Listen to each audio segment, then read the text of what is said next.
अक्कलकोट पंचायत समितीचे उपसभापती सागर कल्याण शेट्टी यांनी पदभार स्वीकारताच कामाचा धडाका लावला आहे। त्यांनी काही तासातच अनेक प्रलंबित कामांना गती दिली। त्यामध्ये एका अपंग व्यक्तीला ई बाईक मिळवून देण्याची संवेदनशील कामगिरी त्यांनी काही तासात पूर्ण केली।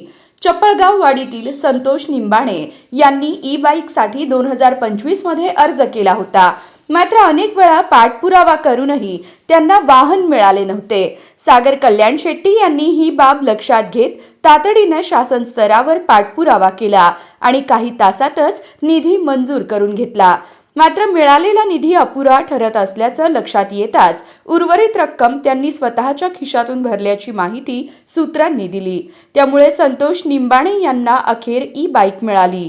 विशेष म्हणजे निंबाणे यांच्या आग्रहाखातर सागर कल्याण शेट्टी स्वतः त्यांच्या घरी जाऊन बाईकची पूजा देखील केली। तुम्हाला सागर कल्याण शेट्टी यांचं हे काम कसं वाटलं, आम्हाला कमेंटच्या माध्यमातून नक्की कळवा।